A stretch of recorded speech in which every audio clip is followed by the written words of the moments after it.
अब हमारा next topic चालू होता है। Chemical bonding. देखो, केमिकल बॉन्डिंग से पहले हमने बहुत सारा बेसिक पढ़ लिया है। परमाणु में क्या होता है, परमाणु में कहाँ इलेक्ट्रॉन होते हैं, कैसे इलेक्ट्रॉनिक कॉन्फ़िगरेशन भरा जाता है, कैसे एग्जैक्ट लोकेशन ऑफ इलेक्ट्रॉन निकाली जाती है। तो देखो, ऑफलाइन क्लास वाले बच्चों को कोई दिक्कत नहीं है, उनका पीछे से बेसिक कंप्लीट है। और जो ऑनलाइन क्लास वाले बच्चे हैं, जो यूट्यूब पे मेरे को देख रहे हैं, उन बच्चों से मेरी रिक्वेस्ट है कि मेरा ये चैप्टर देखने से पहले जो मेरा बेसिक के कॉन्सेप्ट है उनको एक बार देख लें, क्योंकि जो भी मैं केमिस्ट्री पढ़ाऊंगा उसमें जो आज पढ़ाया है वो अगर आपको आता है तो कल की बातें आएगी। मेरा समझाने का तरीका थोड़ा अलग है, मैं चीज़ों को टच करवा के चलूँगा। और मैं गारंटी देता हूँ आपको कि अगर किसी बंदे ने जितना मैंने केमिस्ट्री 11th में पढ़ाई है या बेसिक कॉन्सेप्ट करवाए हैं, उनको अगर आप क्लियर कर लेते हो तो 90% तक आपकी नीट की एग्ज़ाम क्लियर हो जाएगी। और मैं पूरी कोशिश करता हूँ कि बच्चों को ज़्यादा से ज़्यादा दिया जाए उनके लेवल तक। अब देखो, वो टॉपिक नहीं करवाए जाते हैं जो आपके लेवल से बाहर हो जाते हैं। तो कोई भी टॉपिक शुरू करने से पहले उसका बेसिक होता है, और बेसिक में ही विश्वास रखना चाहिए हमें। तो आज का हमारा टॉपिक है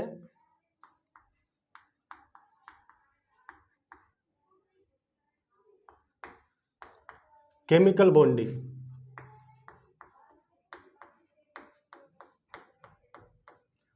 वैसे ये केमिस्ट्री की रीड कही जा सकती है, केमिकल बॉन्डिंग है ना, केमिस्ट्री की रीड कही जा सकती है। बहुत अच्छा चैप्टर है और इसमें लर्निंग ज़्यादा कुछ है नहीं।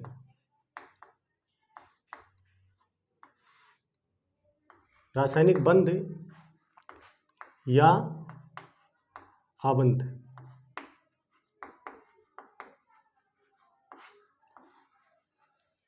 देखो, ऑफलाइन क्लास वाले बच्चों को तो कोई दिक्कत नहीं है। अगर कोई भी भाई मेरे को यूट्यूब पे देख रहा है तो उनको कुछ प्रॉब्लम्स का सामना करना पड़ेगा, क्योंकि ऑफलाइन क्लास में क्या है कि यहाँ तक का बेसिक हो जाता है।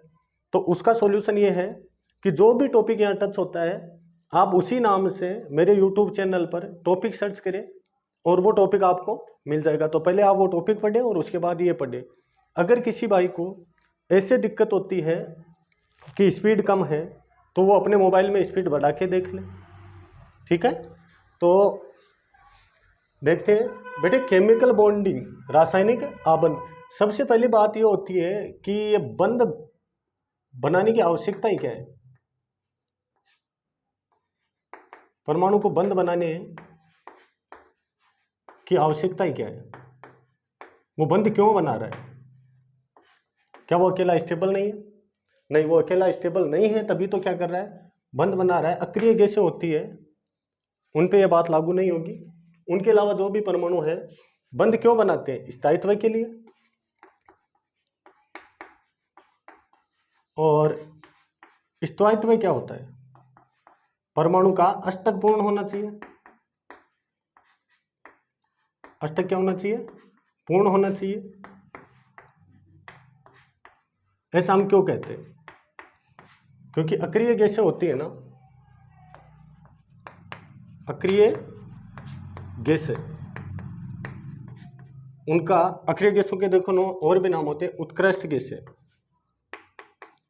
उत्कृष्ट गैसें, इन्हीं को कहा जाता है बेटे नोबल गैसें। और मेरे हिसाब से तो इन गैसों को कम क्रियाशील गैसें कहना चाहिए, कम क्रियाशील गैसें। कारण क्योंकि ये देखो, जब आवर्त सारणी बनाई गई थी ना, तब बात अलग थी। जब हेनरी मोजले ने अपनी आवर्त सारणी दी थी उस टाइम तक अक्रिय गैसें होती कौन सी है, पीछे पढ़ रखा है हमने, हीलियम, नियॉन, आर्गन, क्रिप्टॉन और जीनॉन। इन सभी गैसों की खास बात क्या है कि इन सब का अष्टक पूर्ण है। अष्टक क्या है, पूर्ण है। अष्टक पूर्ण होने का मतलब है इनके बाहरी कोश में, इनके बाहरी कोश में 8 इलेक्ट्रॉन उपस्थित है। हालांकि हीलियम पर यह बात लागू नहीं होती है। हीलियम के बाहरी कोश में 2 इलेक्ट्रॉन होते हैं, ठीक है। या ऐसे कह सकते हैं कि इन सभी गैसों का बाह्यतम इलेक्ट्रॉनिक विन्यास NH2NP6 होता है। देखो इस पे जिक्र करेंगे ये NH2NP6 क्या है। ये कहानी है कि इनके बाहरी कोश में 8 इलेक्ट्रॉन होते हैं, इसलिए ये स्टेबल है, ये क्रिया नहीं करती है। तो ये स्टेबल है तो हर एक एटम क्या चाहता है कि उनको अक्रिय गैस विन्यास प्राप्त हो जाए, ताकि वो भी क्या हो जाए, स्टेबल। दुनिया की कोई चीज ऐसी नहीं होती है जो अनस्टेबल रहना चाहती है। दुनिया की हर चीज क्या चाहती है, स्टेबिलिटी चाहती है या नहीं चाहती है। जैसे देखो, आप अगर यहाँ मेरे सामने बैठे हो तो आप क्या चाहते हो कि आपकी एक सीट फिक्स हो, आपकी एक सीट फिक्स हो, आपकी जगह क्लास में स्टेबल हो, आपकी जगह क्लास में स्टेबल हो। मैं अब किसी बच्चे को बोलूं खड़ा हो और मेरी क्लास से बाहर चला जा, तो वो अपने आप को अनस्टेबल महसूस करता है, ठीक है। दुनिया की कोई चीज़ ऐसी नहीं होती है जो अनस्टेबिलिटी में रहना चाहती है, वो सब कहाँ रहना चाहती है, स्टेबिलिटी में। और स्टेबिलिटी के लिए खास बात और होती है, ऑक्टेट कंप्लीट होना ही स्टेबिलिटी नहीं है। कंपाउंड होता है वो लो एनर्जी में रहना चाहता है, कंपाउंड या परमाणु होता है वो कम ऊर्जा में रहना चाहता है, ठीक है। तो स्टेबिलिटी केवल हम ऑक्टेट रूल पे नहीं दे सकते हैं, हम केवल अष्टक के आधार पे स्टेबिलिटी नहीं दे सकते। जैसे जैसे चैप्टर आगे चलेगा मैं हर एक पॉइंट को खोलता जाऊंगा। अब देखो बहुत से बच्चे तो ऐसे होंगे जिनको ये भी पता नहीं है कि अष्टक पूर्ण होने का मतलब क्या है, ठीक है। अष्टक पूर्ण होने का मतलब है बाहरी कोश में कितने इलेक्ट्रॉन, 8 इलेक्ट्रॉन। फिर प्रॉब्लम ये होती है, बहुत से बच्चे मेरी तरह भी हैं जिनको बेचारों को बाहरी कोश नहीं आता है। अरे हाँ, बहुत बच्चे मेरी तरह भी हैं जिनको क्या नहीं पता है, बाहरी कोश नहीं पता है। तो बाहरी कोश क्या है, कहाँ से पहचाना जाए? बाहरी कोश पहचानने के लिए सबसे आसान तरीका है कि हम किसी परमाणु का इलेक्ट्रॉनिक कॉन्फ़िगरेशन लिख ले, इलेक्ट्रॉनिक विन्यास लिख ले। अब इलेक्ट्रॉनिक विन्यास लिखना मेरा आपको बताया हुआ है, school school public school public school Delhi public school Delhi public school वाले मैटर से। और अगर कोई बच्चा ऑनलाइन देख रहा है तो वो क्या कर देगा, अपने यूट्यूब चैनल पे, मेरे यूट्यूब चैनल पे जाके और सर्च कर लेगा कि इलेक्ट्रॉनिक कॉन्फ़िगरेशन या इलेक्ट्रॉनिक विन्यास, उसको ये पूरी चीज़ें मिल जाएगी। तो किसी भी परमाणु के बाहरी कोश में कितने इलेक्ट्रॉन होना, 8 इलेक्ट्रॉन होना क्या होता है, स्टेबिलिटी होता है। अब सवाल ये है कि सॉरी क्या पढ़ रहे थे, अष्टक पूर्ण होना, बाहरी कोश में हाँ 8 इलेक्ट्रॉन होना, कितने इलेक्ट्रॉन होना, 8 इलेक्ट्रॉन होना। अब सवाल ये उठता है कि बाहरी कोश क्या है। मेरे जैसे भी बहुत बच्चे बैठे हैं, आप में से भी बहुत बच्चे हैं क्लास में जिनको अभी तक ये पता नहीं है कि बाहरी कोश में इलेक्ट्रॉन कैसे ज्ञात किए जाते हैं। तो बाहरी कोश में इलेक्ट्रॉन ज्ञात करने के लिए हमें सबसे पहले इलेक्ट्रॉनिक कॉन्फ़िगरेशन आना चाहिए। जैसे हम किसी भी एक कंपाउंड को लेते हैं, सॉरी एक एटम को लेते हैं जिसका इलेक्ट्रॉनिक विन्यास 1s2 2s2 2p6 और 3s1 है, ठीक है। देखो किसी भी परमाणु का अगर कभी भी बाहरी कोश पहचानना हो तो हमने इलेक्ट्रॉनिक विन्यास में क्या पढ़ रखा है कि ये जो आगे लगे हुए अंक होते हैं ना, कक्षकों के आगे लगे हुए जो अंक है, ये घात वाले अंक नहीं, ऊपर लगे हुए अंक नहीं, ये आगे लगे हुए अंक होते हैं ना, ये बेटे मुख्य क्वांटम संख्या पढ़ा था ना, मुख्य क्वांटम संख्या n की वैल्यू है। किसकी वैल्यू है, n की वैल्यू। मुख्य क्वांटम संख्या को किससे लिखते हैं, n से लिखते हैं। हमें कुछ नहीं करना, हायर क्वांटम नंबर देख लेना, इसमें सबसे अधिक क्वांटम संख्या वाला n का अधिक मान देख लो, n का अधिक मान देख लो। इससे आसान अब बाहरी कोश पहचानना नहीं होता है, n का क्या कर लो, अधिक मान देख लो। बस बेसिक सी बात है, गिनती तो आती है ना भाई साहब। कौन बच्चा साइंस लेगा जिसको 10 तक गिनती नहीं आती है, और यहाँ इतने 10 तक अंक मिलने, बताओ। इसके आगे n की वैल्यू 1, इसकी n की वैल्यू 2, इसकी भी 2, और इसकी n की वैल्यू 3। तो सबसे बड़ा अंक कौन सा है, 3। तो ये हुआ इसका बाहरी कोश, ये इसका क्या हुआ, बाहरी कोश। बाहरी कोष। अब देखो ये परमाणु क्रमांक किसका है, तो नंबर ऑफ इलेक्ट्रॉन जोड़ लो, अभी पता चल जाएगा। 2 तो 4 6 10 और 1 11, 11 नंबर पे कौन आता है, सोडियम। तो एटॉमिक कॉन्फ़िगरेशन किसका है, सोडियम का है। किसका है, सोडियम का है। तो सोडियम के बाहरी कोष में क्या एक इलेक्ट्रॉन होते हैं, हाँ आपके गुरुजनों ने बता रखा होगा, पीछे छोटी क्लासों में भी बताया होगा कि 2 8 1। बाहरी कोष में कितने इलेक्ट्रॉन है, एक। ये तो इलेक्ट्रॉनिक विन्यास पढ़ते आए ना 10th क्लास तक, ठीक है। अब उस चीज़ पे ध्यान नहीं देना है, इनको ऐसे पढ़ो ताकि आगे की चीज़ें क्लियर हो। तो किसी भी परमाणु का बाहरी कोष पहचानना बड़ा आसान है। जैसे एक और एग्जाम्पल ले लेते हैं, जैसे मैंने लिखा 1s2 2s2 2p6 3s2 और 3p5। इस परमाणु का बाहरी कोष पहचानो, कोई भी परमाणु हो इसका बाहरी कोष पहचानो। तो बाहरी कोष क्या है, हायर क्वांटम नंबर। देखो हायर क्वांटम नंबर कौन सी है, 3। तो ये दोनों ही बाहरी कोष है। देखो बहुत बच्चे ऐसे हैं, बहुत बच्चे ऐसे होते हैं जो इस बाहर लिखे हुए को बाहरी कोष समझते हैं। ऐसा कुछ नहीं है। Higher quantum number are called to outer shell in atom. बाहरी कोष कौन होता है, ये होता है जिसमें क्वांटम नंबर सबसे बड़े हो। तो 5 और 2 7। कितने इलेक्ट्रॉन है इसके बाहरी कोष में, 7 इलेक्ट्रॉन है। अब सवाल उठता है कि सर आपके कहने से ऐसा हो जाएगा क्या, हाँ नहीं होगा। ऐसे मैं कह दूं कि कमरे के गेट में हाथी घुस गया, बड़ा हाथी, पॉसिबल तो नहीं है ना।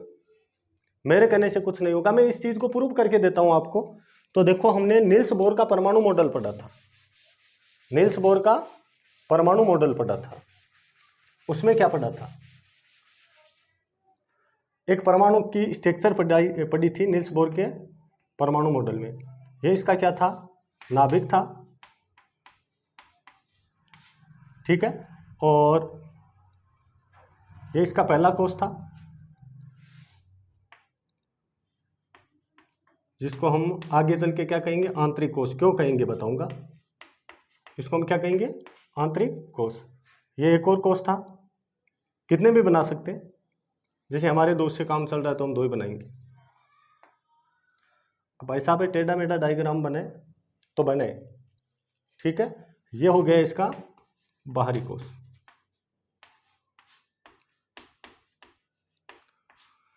ठीक है। अब देखो इस कोष को हमने क्या कहा था, के कोष। इसको हमने क्या कहा था, एल कोष। एक और बना लेते हैं,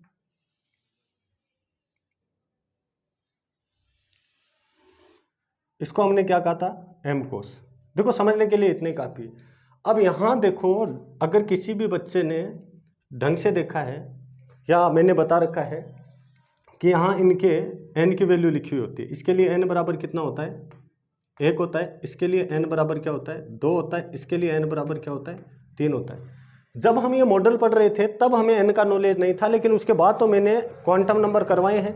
तो ये मुख्य क्वांटम संख्या के मान है। अब देखो किसी भी परमाणु के बाहरी कोष में इलेक्ट्रॉन निकालने का एक फॉर्मूला होता है ना, पढ़ रखा हमने, 2n²। मैं सवाल करूं कि अगर मैं ये फॉर्मूला भूल जाऊं तो हो सकता है इंसान है, भूल सकते हैं। अगर हम ये फॉर्मूला भूल जाते हैं तो हम बिना फॉर्मूले के भी किसी परमाणु के आउटर शेल के इलेक्ट्रॉन निकाल सकते हैं। वो कैसे निकाल सकते हैं देखते हैं। जैसे मैंने कोई इलेक्ट्रॉनिक विन्यास लिखा 1s2 2s2 2p6 3s2, जो भी है। यहां देखो क्वांटम नंबर कितना है, 1। भाई साहब जिंदगी भर ध्यान रखना, यहां जिसका क्वांटम नंबर है वो यहां उसी क्वांटम नंबर के साथ में रह सकता है। तो यहां क्वांटम नंबर कितना है, 1 है एन की वैल्यू। तो यहां एन की वैल्यू 1 किसके लिए, इसके लिए। तो इसको यहां रख दो कि ये कहां है, 1s इसमें, ठीक है। 2s और 2p कहां है, जिसके लिए n की वैल्यू 2 है, क्योंकि इनके लिए n की वैल्यू 2 है। तो l में है, l में कौन कौन है, 2s और 2p। और 3s कहां है, जहां n की वैल्यू 3 है, तो 3s। अब बताओ बाहरी कोष कौन सा है, ये तो इनर शेल है ना। अब ये हो गया है ना बाहरी कोष। बाहरी कोष कौन सा है, ये नहीं, ये तो अंदर वाला है। ये इसकी तुलना में अंदर वाला है। तो ये कौन सा कोष हुआ, बाहरी कोष। तो इसका बाहरी कोष कौन सा हुआ, ये। और यही तो मैंने बताया ना, higher quantum number are called to outer shell in a atom. ठीक है। अब सुनो, कोई कहे कि ये फॉर्मूला भूल जाए तो हम इलेक्ट्रॉन कैसे निकाल सकते हैं। तो भाई साहब इसमें अधिकतम कितने इलेक्ट्रॉन आ सकते हैं, 2। एस में कितने, देखो एस में अधिकतम कितने इलेक्ट्रॉन आ सकते हैं, 2। पी में कितने आ सकते हैं, 6। डी में कितने आ सकते हैं, 8 सॉरी 10। और एफ में कितने आ सकते हैं, 14। इससे ज़्यादा तो आ ही नहीं सकते ना, क्योंकि क्वांटम नंबर में हमने पढ़ रखा है इनमें कक्षकों की संख्या। कभी भी कक्षकों की संख्या अगर चाहिए तो या तो आप मेरा क्वांटम नंबर का टॉपिक देखो, आपको तो पढ़ा रखा है, यूट्यूब वालों की बात हो रही है अब, वहाँ मेरा क्वांटम नंबर का टॉपिक देखें। और अगर वो क्वांटम नंबर का टॉपिक नहीं देखते हैं तो इन इलेक्ट्रॉन का 1/2 कर लो। इतने कक्षक है, इसमें 7 कक्षक है, इसमें 5 कक्षक है, इसमें 3 कक्षक है और इसमें 2 कक्षक है। ठीक है, और आपको तो अच्छे से समझाया हुआ है एकदम बेसिक से एग्जाम्पल लेके। ठीक है, चलो अब देखो, एस कक्षक में अधिकतम 2 इलेक्ट्रॉन आ सकते हैं, पी में 6, डी में 10 और एफ में 14। भरो भाई साहब इनमें इलेक्ट्रॉन, इसमें अधिकतम 2 आ सकते हैं, इसमें 6 आ सकते हैं अधिकतम, इसमें 2 आ सकते हैं और इसमें 2 आ सकते हैं। अब 1s ही तो यहाँ रहेगा ना, दूसरा तो कोई आया ही नहीं है ना। तो भाई साहब इस कोष में अधिकतम, के कोष में अधिकतम इलेक्ट्रॉन की संख्या कितनी होती है, 2 ही होती है। फॉर्मूले से निकाल के देख लो, 2n² से। तो n बराबर क्या था, लिखा था ना 2n², जहाँ n बराबर क्या है, जहाँ n बराबर मुख्य क्वांटम संख्या है और k के लिए मुख्य क्वांटम संख्या की वैल्यू कितनी होती है, k के लिए n बराबर कितना होता है, 1 होता है। फॉर्मूले में रखो 2 गुणा 1 का स्क्वायर, तो 1 का स्क्वायर 1 को 2 से गुणा किया तो 2। कितने इलेक्ट्रॉन आए मैक्सिमम, तो हमारे भी तो 2 ही आए ना। ठीक है, अरे रटना है ही नहीं केमिस्ट्री को। अगर आप मेरे से केमिस्ट्री पढ़ रहे हो ना तो भूल जाओ आप कि हम एक भी पॉइंट रट सकते हैं। मैं चाहे दिन में लाइनें 4 पढ़ूं, लेकिन जो टॉपिक कंप्लीट करवा दिया ना, आपको जिंदगी भर उस टॉपिक में वापस मुड़ के नहीं देखना पड़ेगा, मुड़ के नहीं देखना पड़ेगा। वो टॉपिक कर लो क्लियर, उतने से काम चल जाएगा आपका। ठीक है, जैसे अब किसी बच्चे से पूछो इसमें कितने इलेक्ट्रॉन है, तो भाई साहब 6 और 2 8। किसमें, कौन सा कोर्स ले रहे हैं, एल कोर्स। तो हमारे यहाँ एल कोर्स में कितने इलेक्ट्रॉन आ रहे हैं, 8। 2n² लगा के देखो, देखे लगाओ 2n², 2n²। तो के एल कोर्स की बात कर रहे हैं तो एल के लिए n बराबर कितना होता है, 2 होता है। n की वैल्यू, ये वैल्यू किसकी है, n की वैल्यू।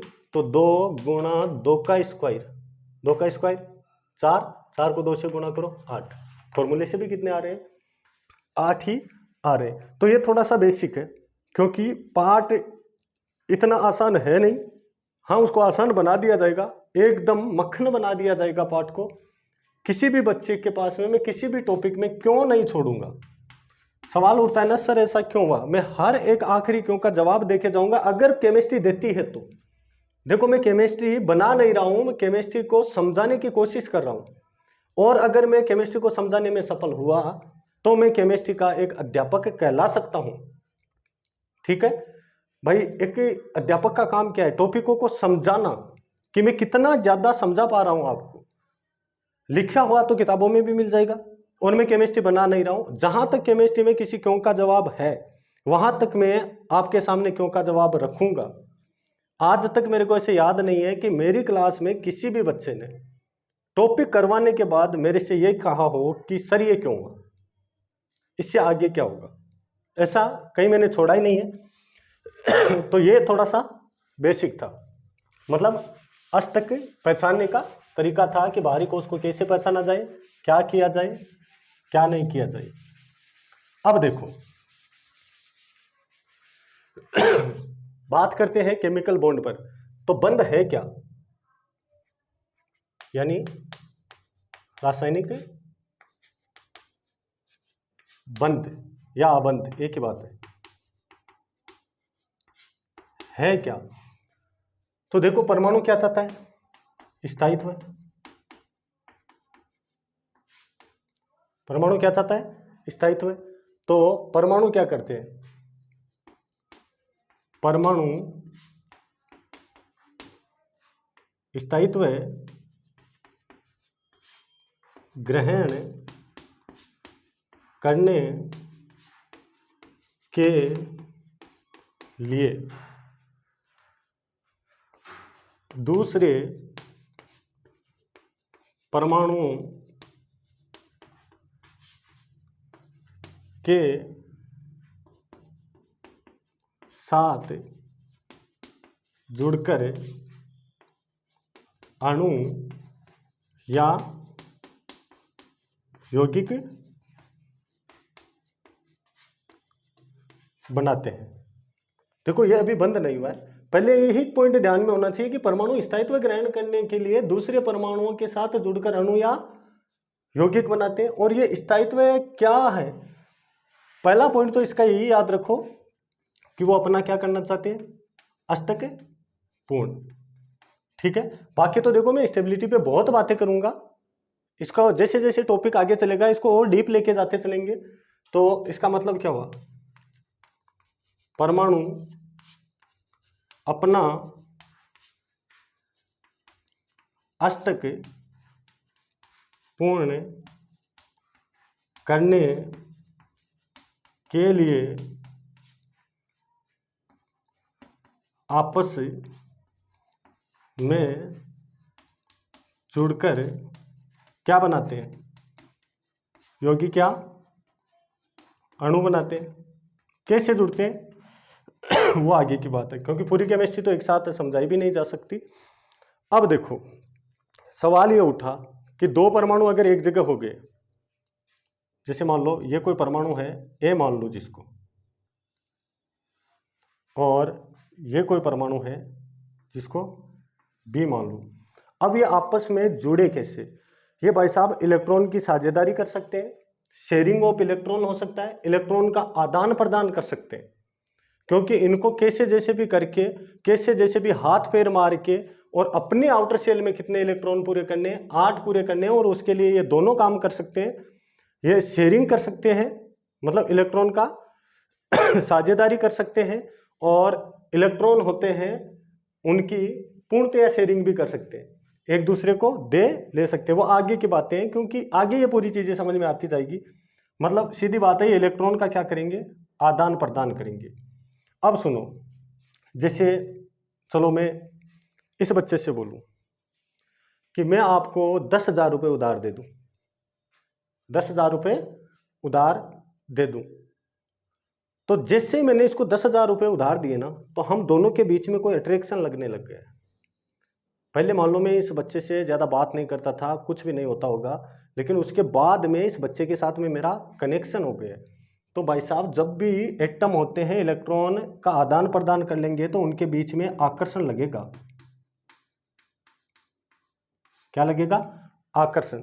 और एटम अगर जुड़ गए हैं तो ये पूरी चीज क्या कहलाएगी, अणु कहलाएगी। तो किसी भी अणु में उपस्थित दो परमाणुओं के बीच में, ये एक परमाणु है हमारा और ये भी हमारा क्या है, परमाणु है। तो किसी भी अणु में उपस्थित दो परमाणुओं के बीच में जो आकर्षण बल लगता है ना, उस आकर्षण बल को ही बेटे केमिकल बॉन्ड कहते हैं, रासायनिक आबंध कहते हैं। केमिकल बॉन्ड क्या है, किसी अणु में उपस्थित दो परमाणुओं के मध्य लगने वाला आकर्षण बल क्या होता है, रासायनिक बंध होता है। ठीक है, अब देखो अब मैं सीधा रासायनिक बंध को डिफाइन कर सकता हूं। तो रासायनिक बंध की परिभाषा क्या है, ये अभी उसका बेसिक बनाया है। तो केमिकल बॉन्ड की डेफिनेशन क्या है, जो हम कॉपियों में नोट करेंगे। ठीक है, क्या लिख दूं, किसी अणु या यौगिक में उपस्थित दो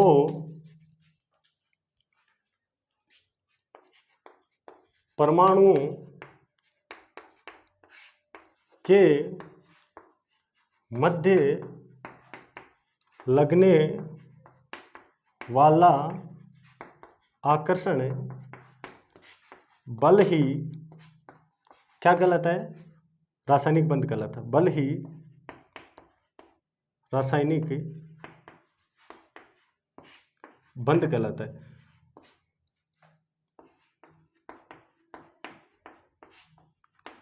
अब सुनो, यहाँ थोड़ा डीप है टॉपिक, थोड़ा समझना ढंग से। जैसे हम किसी यौगिक को या अणु का उदाहरण लेते हैं, जैसे HCl।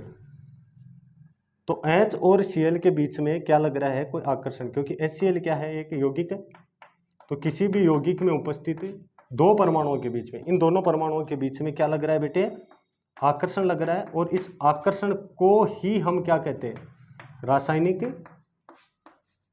बंध कहते हैं। और ये काम हुआ क्यों, ये बंध क्यों बना, स्टेबिलिटी के लिए। किसके लिए, स्थायित्व के लिए। और स्थायित्व कब मिल रहा है, अष्टक से, बेसिकली अष्टक पूर्ण करने पर, अष्टक पूर्ण करने पर ऐसा माना जा रहा है। देखो बाकी तो स्टेबिलिटी की बातें और करते हैं। अभी अभी मैंने एक शब्द बोला था, मतलब थोड़ा पहले, कि दुनिया की हर एक चीज लो एनर्जी में रहना चाहती है। और परमाणु भी या अणु भी या यौगिक भी कहाँ स्टेबल हो सकते हैं, लो एनर्जी में। कम से कम ऊर्जा होनी चाहिए उनकी, कम से कम ऊर्जा में रहना चाहते हैं। ये बहुत बड़ा की पॉइंट है इसका, कम से कम ऊर्जा में रहना चाहते हैं। अब देखो हुआ क्या है कि जब ये पास आए ना दोनों परमाणु, तो इन्होंने थोड़ी थोड़ी अपनी ऊर्जा डिक्रीज की है, क्योंकि हायर एनर्जी में अट्रैक्शन नहीं लगते, हायर एनर्जी में अट्रैक्शन नहीं लगते, आकर्षण नहीं लगते, वहां प्रतिकर्षण ही लगता है। अगर एनर्जी हाई है, ऊर्जा क्या है, ज्यादा है, तो वहां क्या लगता है बेटे, प्रतिकर्षण लगता है। वहां क्या लगता है, प्रतिकर्षण। इसको मैं एक बेसिक से एग्जांपल से समझाऊं। देखो मेरी बात को कोई अन्यथा नहीं लेगा, गर्ल्स खास तौर से ध्यान रखेगी, ठीक है।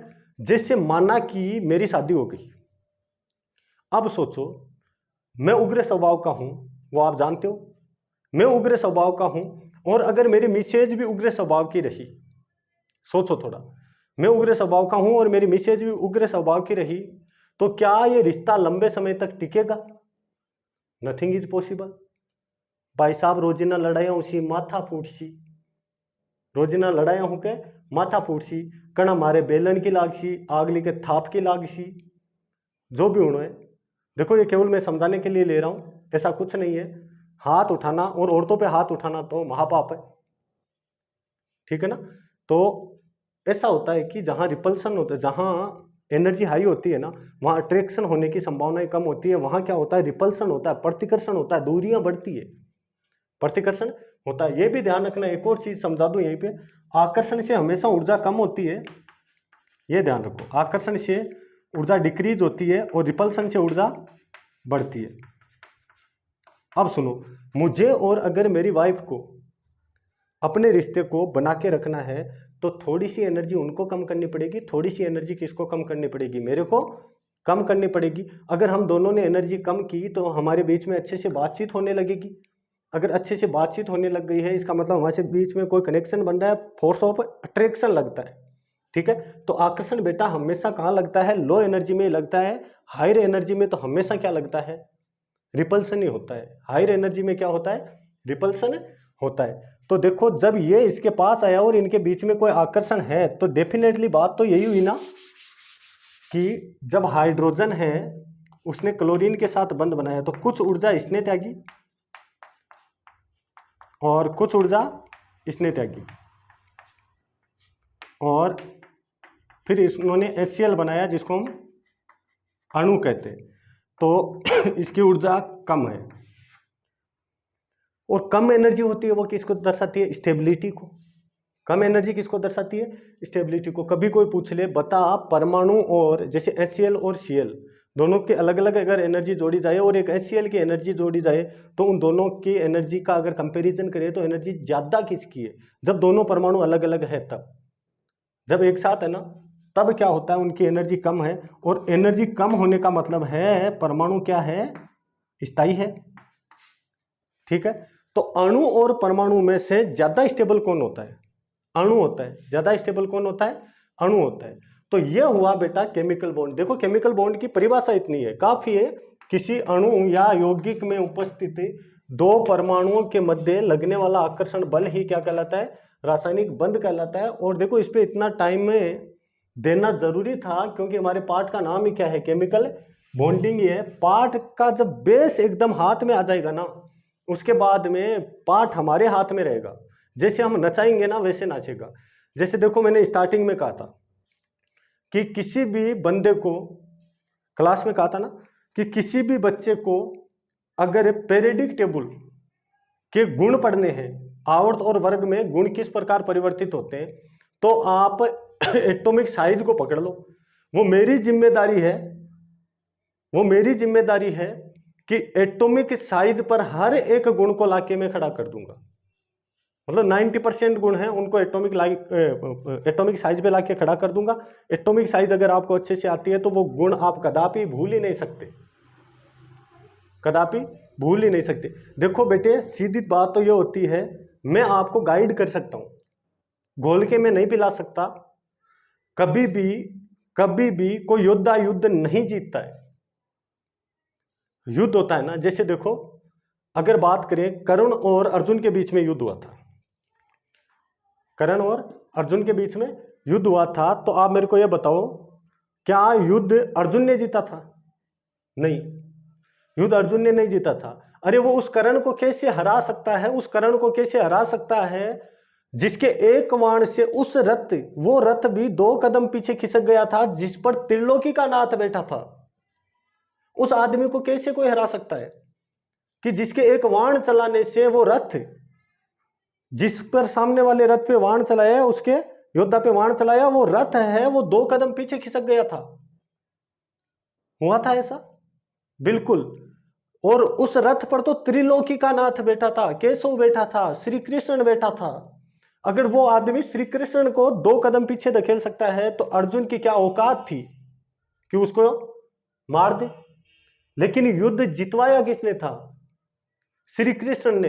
देखो, जिस रथ का सारथी मजबूत होगा ना, जिस रथ का सारथी मजबूत होगा, ठीक है, वो रथ कभी भी रेस नहीं हार सकता, कभी भी रेस नहीं हार सकता। ठीक है, तो आपको चाहिए सारथी मजबूत। ठीक है, और सारथी मजबूत देखो कहना नहीं चाहिए इसमें, आप चाहे इसको सेल्फ कॉन्फिडेंस कहो या कुछ बच्चे इसको घमंड कहे तो कहे, कोई फर्क नहीं पड़ता है। दुनिया क्या बोलती है मेरे बारे में, बात उसी की चलती है जिसमें कुछ बात होती है, बात उसी की चलती है जिसमें कुछ बात होती है। दुनिया मेरे बारे में क्या बोलती है, क्या फर्क पड़ता है? मैंने दुनिया की सुनने के लिए जन्म नहीं लिया है, मैं अपने कर्मों से पहचाना जाऊंगा। अगर मेरे कर्म सही है ना तो मैं उन अच्छे कर्मों के कारण जाना जाऊंगा। मैं आपका मजबूत सारथी बनने को तैयार हूं, बशर्ते आप है ना मेरी गाइडलाइन पे चलते जाओ। तो ये था हमारा केमिकल बॉन्डिंग है क्या, रासायनिक आबंध है क्या। देखो जस्ट इसके आगे हम धीरे धीरे लेसन को स्टार्ट कर लेंगे, इस टॉपिक को स्टार्ट कर लेंगे। और बड़ा लेंथी टॉपिक है, इसके टॉपिक भी लेंथी और खुद टॉपिक भी बहुत बड़ा है। ठीक है, अब हम ये नहीं कह सकते कि सर ये 5 दिन में पूरा हो गया, 10 दिन में पूरा हो गया। नहीं भाई साहब, अगर मेरे से आप केमिकल बॉन्डिंग पढ़ रहे हो ना तो आपको कम से कम मेरी 25 क्लासें अटेंड करनी पड़ेगी। मेरे से अगर कोई बंदा केमिकल बॉन्डिंग पढ़ना चाह रहा है तो कम से कम उसको मेरी 25 से 30 क्लासें अटेंड करनी पड़ेगी, तब जाके केमिकल बॉन्डिंग उसको अच्छे से समझ में आएगा। और अगर किसी बंदे ने ईमानदारी से 25 से 30 क्लासें अटेम्प्ट कर ली है तो मैं लिख के दे सकता हूं कि उसको केमिस्ट्री में वापस पीछे मुड़ के नहीं देखना पड़ेगा कभी भी। यहां तक अगर किसी को कोई डाउट हुई है तो ठीक है, अदरवाइज आगे की हेडिंग होगी हमारा अष्टक नियम। तो ये उतार लो, इसमें से मैं फालतू की चीजें रफ कर लेता हूं। कॉपी में लिखने की बात इतनी है बस। ये लो, इन 2 लाइनों के लिए इतना टाइम खराब करना पड़ा। ठीक है, उतारो।